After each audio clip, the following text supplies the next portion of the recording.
Hello guys, कैसे हो आप लोग। देखो, हम लोगों ने कल की क्लास में ब्रीथिंग जो थी उसके मैकेनिज्म पढ़ लिया था। ब्रीथिंग की मैकेनिज्म 2 स्टेप में कंप्लीट होती थी। सबसे पहली स्टेप जो थी वो इंस्पायरेशन थी, जिसे इनहेलेशन भी बोला जाता है, और दूसरा जो स्टेप था वो हमारे पास था एक्सपायरेशन, जिसे बोला जाता है इकेलेशन। ठीक, अब बात करते हैं। सबसे पहले मैंने आप लोगों को बोला था कि इस ब्रीथिंग जो थी, इस ब्रीथिंग का जो पॉइंट था, इस ब्रीथिंग में हम लोगों को डायग्राम से थोड़ा सा समझना है। तो डायग्राम को दोबारा बनाते हैं और डायग्राम से समझने का ट्राई करते हैं। फिर उसके बाद बात करेंगे जो वॉल्यूम एंड कैपेसिटी है उसके बारे में, जो लंग्स की कैपेसिटी और वॉल्यूम है उसके बारे में बात करेंगे। तो देखो, सबसे पहली चीज देखो, ये थोरेसिक कैविटी है।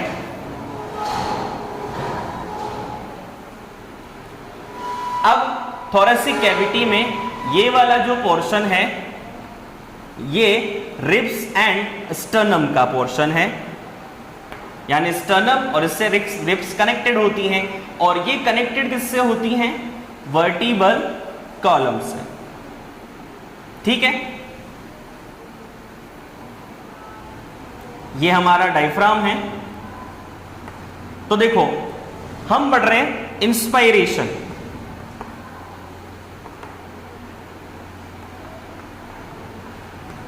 जो एक्सटर्नल एनवायरनमेंट है, उस एक्सटर्नल एनवायरनमेंट से एयर जो है वो किस में एंटर हो रही है? लंग्स में। ये लंग्स वाला पोर्शन है। ठीक है, लंग्स में एंटर किसके थ्रू? नोज के थ्रू। ठीक है, चलिए देखो, एयर एंटर हुई,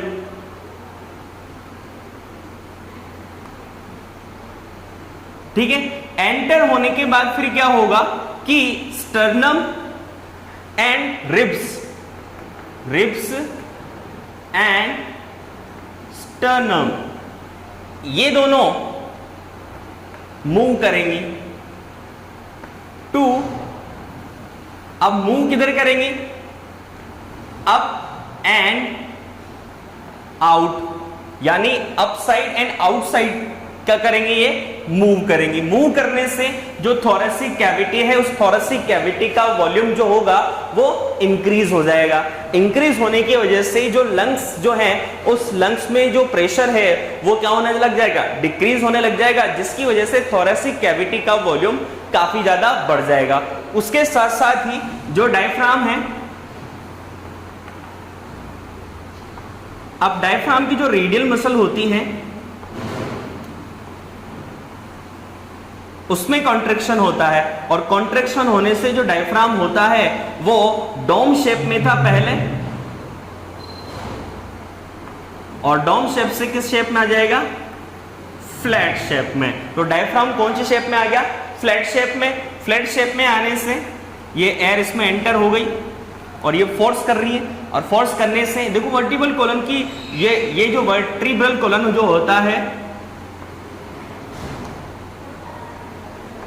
इसमें कोई भी चेंजेस नहीं आते, चेंजेस बस इसकी फॉर्म में आते हैं। ठीक है, उसके बाद देखो ये डायफ्राम जो होता है डोम शेप से फ्लैट शेप हो गया, और थोरेसिक कैविटी जो थी, उस थोरेसिक कैविटी का जो वॉल्यूम था वो इंक्रीज हो गया, जिसकी वजह से लंग्स जो हैं वो आराम से फूल सकते हैं और उनमें एयर जो होगी वो फिलअप हो जाएगी। ठीक है, तो वही बात थी इंस्पायरेशन। अब एक्सपायरेशन में होगा क्या? थोरेसिक कैविटी का वॉल्यूम जो होगा वो क्या हो जाएगा? कम, और स्टर्नम एंड रिब्स अपनी ओरिजिनल पोजीशन में आ जाएंगे। क्यों आएंगे? क्योंकि इससे एयर क्या हो रही है? आउट हो रही है। अब एयर अगर आउट होती है तो थोरेसिक देखो स्टर्नम रिब्स वापस अपनी जगह आएंगी, तो जो लंग्स जो होगा, उस लंग्स का जो फोर्स होगा, उस लंग्स का फोर्स क्या होगा? इंक्रीज होगा, और थोरेसिक कैविटी का वॉल्यूम क्या होने लग जाएगा? डिक्रीज होने लग जाएगा।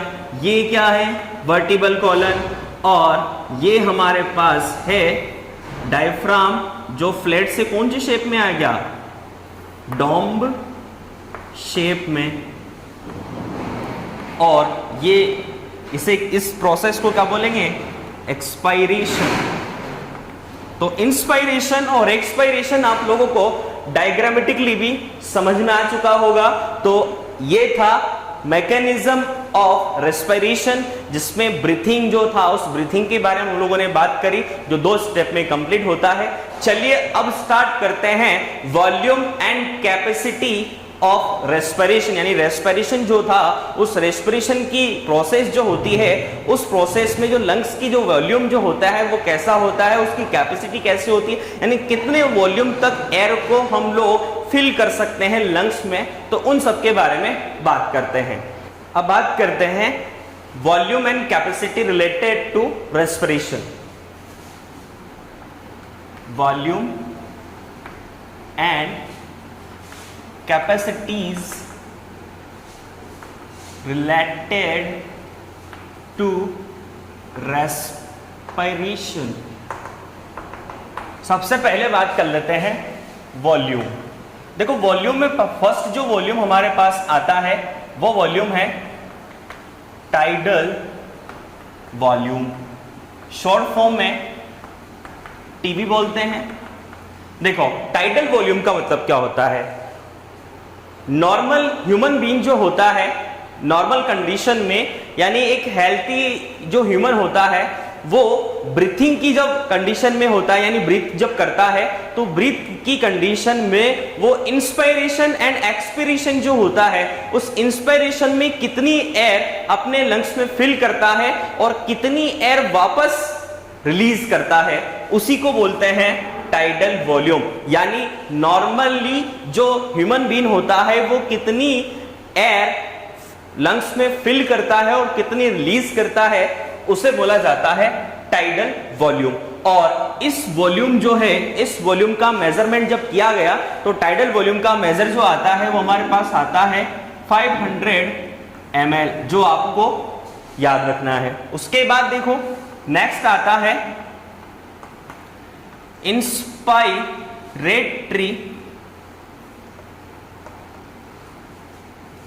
रिजर्व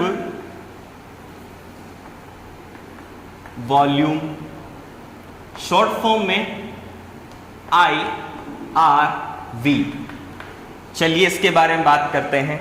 इंस्पायरेटरी रिजर्व वॉल्यूम का मतलब यह होता है कि जैसे फोर्सली, जैसे हम लोग योगा करते हैं, योगा में अनुलोम विलोम जब करते हैं तो आपने फील किया होगा हम जोर से सांस भरते हैं, तो वही फोर्सली अगर इंस्पायरेशन हो रहा है, फोर्सली इंस्पायरेशन जब होता है तो उसे क्या बोला जाता है? Inspiratory reserve volume.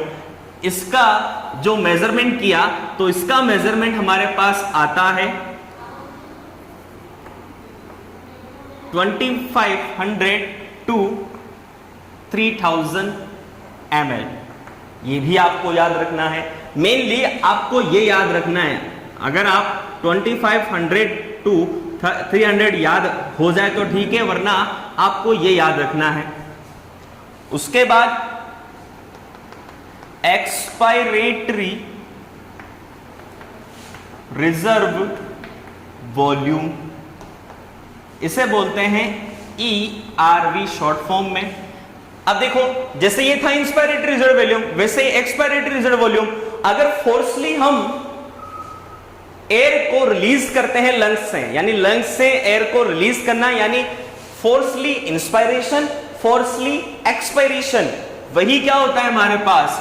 Expiratory reserve volume. और इसका भी मेजरमेंट जब किया तो वो आता है हमारे पास, आपकी बुक ने लिख रखा है 100 to 1100, आपको ये वाला याद रखना है ml। उसके बाद फोर्थ नंबर का जो वॉल्यूम हमारे पास आता है, ये वाला जो वॉल्यूम है इसे बोलते हैं रेसिडुअल वॉल्यूम। और ये जो रेसिडुअल वॉल्यूम जो होता है इसे शॉर्ट फॉर्म में RV बोलते हैं। और रेसिडुअल वॉल्यूम का मतलब क्या होता है, ये चीज आप लोगों को ध्यान रखनी है। अगर फोर्सली एयर को रिलीज कर रहे हैं या फोर्सली एक्सपायरेशन कर रहे हैं, तो फोर्सली एक्सपायरेशन करने के बाद लंग्स में कितनी एयर कंज्यूम रहती है या कितनी एयर उसमें बची रहती है, उसे ही क्या बोलते हैं, रेसिड्यूअल वॉल्यूम। फोर्सली याद रखना, यहां पर एक वर्ड का ध्यान रखना, क्योंकि जब हम कैपेसिटी पढ़ेंगे तो वहां कंफ्यूज हो गए। तो फोर्सली एक्सपिरेशन के बाद लंग्स में प्रिजर्व या लंग्स में कंज्यूम जो एयर होती है उसे बोलते हैं रेसिड्यूअल वॉल्यूम, और इसको मेजर किया गया तो वो आता है 1200 ml। तो ये हमारे पास थे वॉल्यूम। अब बात करते हैं कैपेसिटी की, ठीक है।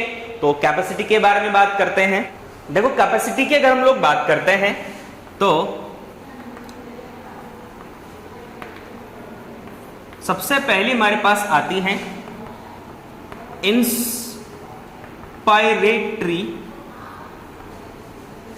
कैपेसिटीज, शॉर्ट फॉर्म में बोलेंगे IC। इंस्पायरेटरी कैपेसिटी का मतलब क्या होगा, कैपेसिटी की बात कर रहे हैं, मैक्सिमम कितनी एयर फोर्सली हम लोग लंग्स में फिल कर सकते हैं, वो क्या होता है इंस्पायरेटरी कैपेसिटी। तो इसको अगर निकालेंगे तो कैसे निकालेंगे, आप लोगों को ध्यान होगा टाइडल वॉल्यूम नॉर्मल है, हम लोग क्या बात कर रहे हैं फोर्सली, तो इन दोनों को जोड़ देंगे तो हमारे पास क्या जाएगा इंस्पायरेटरी कैपेसिटी। तो इसका फॉर्मूला क्या बनेगा, IC is equal to TV plus IRV। अगर दोनों का यानी दोनों का मेजरमेंट हम रखते हैं तो देखो 500 plus 300 is equal to 3500 ml, ठीक है। सेकंड बात करते हैं एक्सपायरेटरी कैपेसिटी, शॉर्ट फॉर्म में बोलेंगे EC। और एक्सपायरेटरी कैपेसिटी की बात करते हैं तो EC इज इक्वल टू वही हो जाएगा। अब हमने क्या करना है, फोर्सली कितनी एयर हम लंग्स से बाहर रिलीज कर सकते हैं। इसमें क्या कर रहे थे, रिसीव कर सकते हैं फोर्सली कितनी, और इसमें फोर्सली कितनी फिल कर सकते हैं, यानी कितनी मतलब लिमिट कितने तक हम फिल कर सकते हैं। तो इसको अगर निकालेंगे तो वही EC is equal to TV आएगा, क्योंकि TV नॉर्मल ब्रीथिंग है, लेना और छोड़ना। TV प्लस ERV रखते हैं अमाउंट 500, और ERV का कितना होगा हमारे पास 3, देखो ये रहा 1100, कितना आया 1600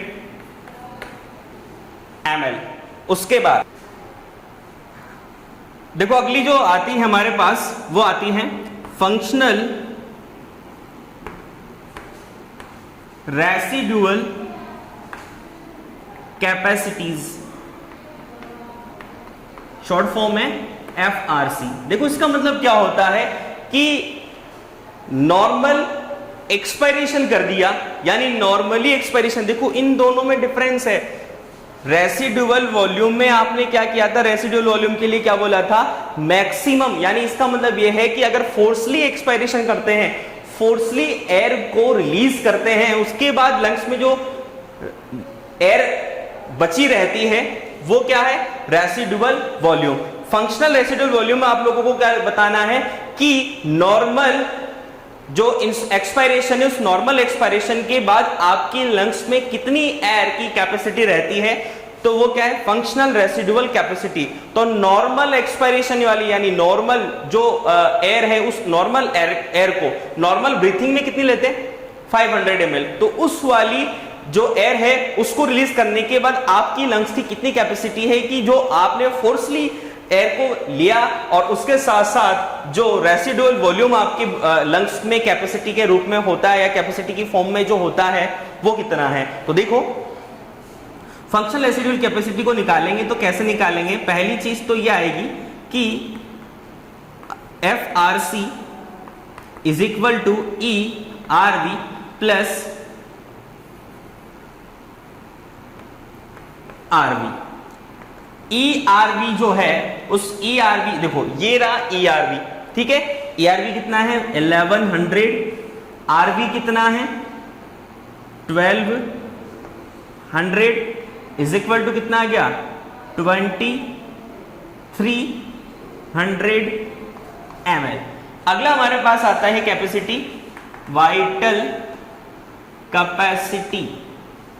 देखो वाइटल कैपेसिटी को VC बोलते हैं, और VC का मतलब यह है कि मैक्सिमम एक्सपायरेशन और मैक्सिमम इंस्पायरेशन, यानी आप मैक्सिमम कितनी लंग्स में एयर को कंज्यूम कर सकते हो और कितनी एयर को रिलीज कर सकते हो, उसे क्या बोलते हैं वाइटल कैपेसिटी। और vital capacity VC is equal to क्या हो जाएगा IRV प्लस ERV, दोनों आ गया फोर्सली, मोस्ट फोर्सली कितनी ले सकते हो और कितनी छोड़ सकते हो, और उसके साथ साथ क्या आ जाएगा हमारे पास RV, तो यह क्या आ जाएगा VC। तो देखो रखते हैं 3000 प्लस ERV जो है उस ERV का कितना है 1100 और RV कितना है 1200, ठीक है, तीनों को जोड़ते हैं, देखो 5300 ml, ठीक है। उसके बाद आगे बात करते हैं, नेक्स्ट हमारे पास आता है last total lungs capacity. Total lungs capacity को TLC बोलते हैं। आप लोगों ने जब जैसे आप लोगों ने टेस्टिंग वगैरह जब करवाई हो हॉस्पिटल वगैरह में, तो TLC लिखा हुआ होता है, तो TLC का मतलब होता है टोटल लंग्स कैपेसिटी। TLC में कुछ नहीं करना, आपको वाइटल कैपेसिटी जो था उस वाइटल कैपेसिटी में क्या जोड़ देना है TV। तो देखो vital capacity plus TV, vital capacity कितना है 5300 और उसके बाद TV कितना है 500, तो 500 उसे जोड़ते हैं तो कितना आ जाता है 5800, ठीक है। तो ये था हमारे topic volume and capacity related to respiration. अब एक चीज की और बात कर लेते हैं, देखो एक टॉपिक और है आपका, उसे बोलते हैं आर्टिफिशियल रेस्पिरेशन। देखो आर्टिफिशियल रेस्पिरेशन की अगर हम लोग बात करते हैं तो एक्सीडेंटली अगर कोई गैसेस या टॉक्सिसिटी या फिर कार्बन मोनोऑक्साइड इफेक्ट हो या फिर टू ड्राउन यानी डूब जाए कोई व्यक्ति, तो उस कंडीशन में आप लोगों ने देखा होगा कि उनकी जो हार्ट बीट है वो तो स्टार्ट है, बट उनकी जो ब्रीथिंग है वो बंद हो चुकी है। तो उनकी ब्रीथ को स्टार्ट करने के लिए कुछ टाइम पीरियड हमें मिलता है, तो उस पोजीशन में आप लोगों को आर्टिफिशियल रेस्पिरेशन की रिक्वायरमेंट होती है। तो आर्टिफिशियल रेस्पिरेशन जो है उसके बारे में आप लोगों को नॉलेज होनी चाहिए। जितने भी बायोलॉजी वाले स्टूडेंट हैं उनको इसकी नॉलेज तो हमेशा होनी चाहिए। ऐसी किसी के भी साथ, आपके फ्रेंड के साथ या आपके रिलेटिव्स में किसी के साथ भी हो सकता है, तो आप लोग उनकी जीवन को या उसकी लाइफ को सेव कर सकते हैं। तो उनकी लाइफ को सेव करने के लिए आप देखो मेथड तो बहुत सारे आर्टिफिशियल रेस्पिरेशन के, लेकिन मेनली आपकी जो सिलेबस हो, सिलेबस का जो मेन फोकस जो दिया गया, जो सबसे बेस्ट जो मेथड है वो है माउथ टू माउथ जो टेक्निक होती है। यानी माउथ टू माउथ टेक्निक जो होती है उसमें क्या किया जाता है, जैसे कोई भी पेशेंट होता है उस पेशेंट को एकदम स्ट्रेट लेटा दिया जाता है। स्ट्रेट लेटाने के बाद एक हैंड से सिर को ऐसे पकड़ लिया जाता है और दूसरा जो हैंड होता है उसको जो गर्दन वाला जो पार्ट होता है उस गर्दन वाले पार्ट पर ऐसे करके सीधा कर दिया जाता है। फिर उसके बाद क्या किया जाता है कि जो गर्दन वाले जो नेक वाला जो पार्ट होता है उस नेक वाले पार्ट पर फोर्स किया जाता है, और फोर्स करने के साथ साथ जो हैंड यानी जिस हैंड को हमने सिर पर रखा था उस हैंड की हेल्प से जो नोज होती है उस नोज को बंद कर लिया जाता है। नोज को बंद करने के बाद फिर पुश किया जाता है, और पुश करने से थोड़ा सा अब उसके बाद पुश करने के बाद अगर जो वाटर है वो नहीं निकलता है तो सबसे अच्छी चीज ये होती है, फिर आपको क्या करना है कि नोज को बंद करने के बाद अपने मुंह को उसके मुंह से टच करके आप लोगों को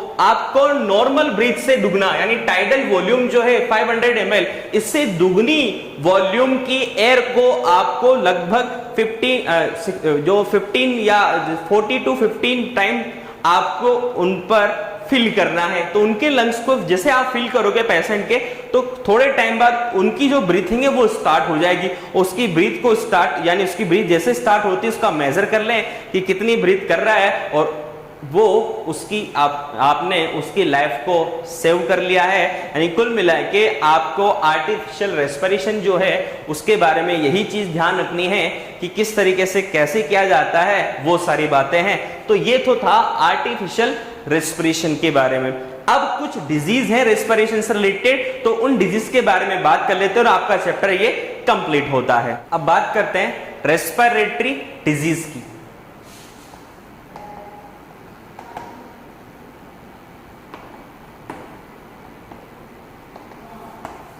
देखो रेस्पिरेटरी डिजीज में सबसे पहली डिजीज के बारे में बात करते हैं, अस्थमा। देखो अस्थमा की अगर हम लोग बात करते हैं तो सबसे पहली चीज तो ये अस्थमा किसकी वजह से होता है।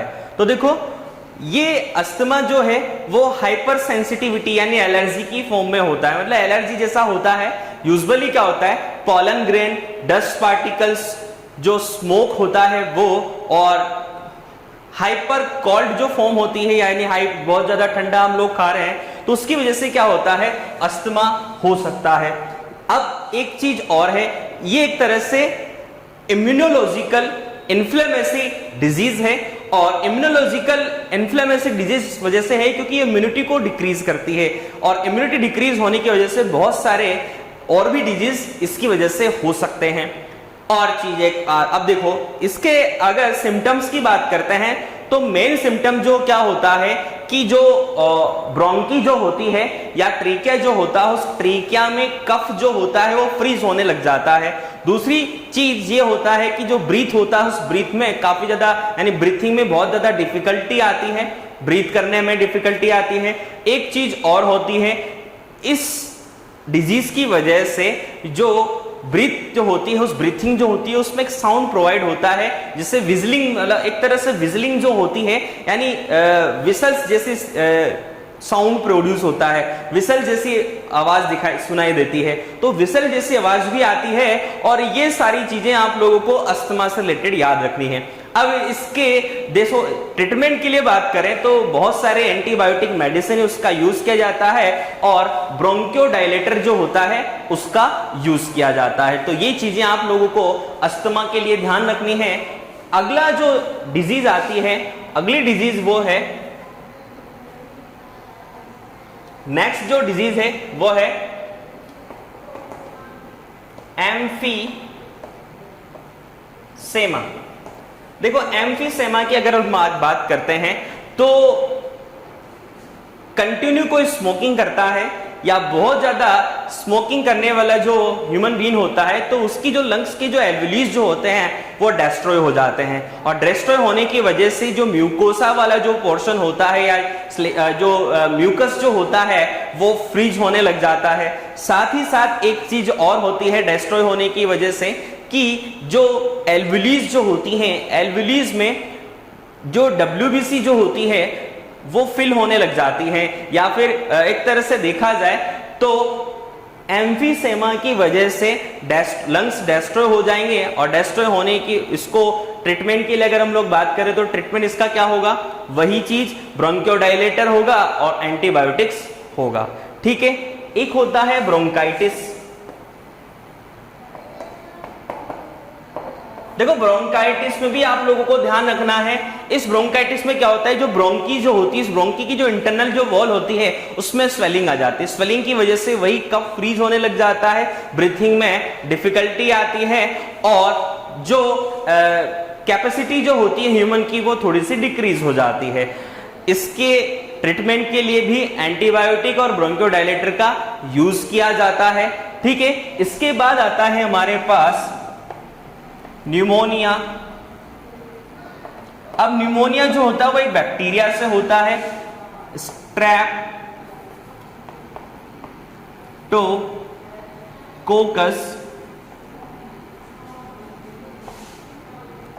न्यूमोनी।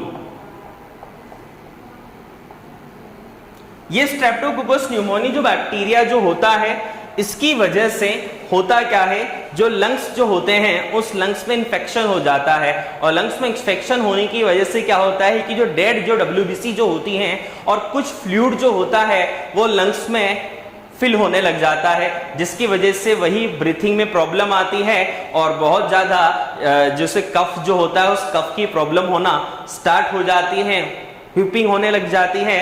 तो ये निमोनिया के लिए। उसके बाद निमोनिया के बाद नेक्स्ट जो डिजीज आती है वो है कैंसर। कैंसर की अगर हम लोग बात करते हैं तो देखो कैंसर के बहुत सारे रीजंस हैं, और उसमें सबसे मेन रीजन की अगर हम लोग बात करते हैं तो स्मोकिंग की वजह से कैंसर मेन चीज है। तो स्मोक जो है वो एक कार्सिनोजेंस होता है। तो कैंसर का मेन जो वर्क हो, यानी कैंसर का जो मेन जो रीजन है वो स्मोक है, ठीक है। कैंसर की फॉर्म में होता क्या है कि जो एल्वुलीज जो होती हैं उसकी जो सेल्स होती हैं वो अनकंट्रोल इरेग्युलर सेल डिवीजन करती हैं, जिसकी वजह से ट्यूबर यानी ट्यूबर जैसे स्ट्रक्चर बन जाती है, और वो ट्यूबर जो होता है वो काफी ज्यादा खतरनाक होता है, डेंजर होता है। तो इस वजह से कैंसर जो होता है उसका मेन रीजन स्मोक है। उसके बाद नेक्स्ट है सिलिकोसिस।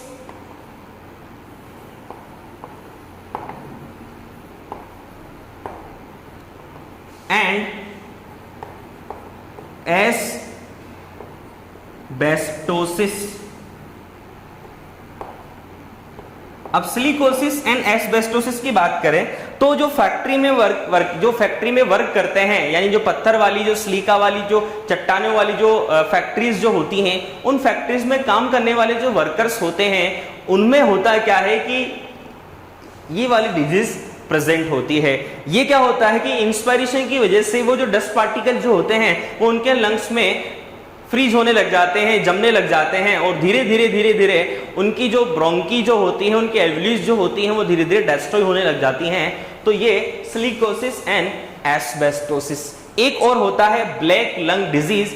ये कॉल जो फैक्ट्रीज होती हैं, कॉल फैक्ट्रीज जो होती हैं, उन कॉल फैक्ट्री में काम करने वाले जो वर्कर्स होते हैं उनमें ये वाली डिजीज होती है। तो ब्लैक लंग्स डिजीज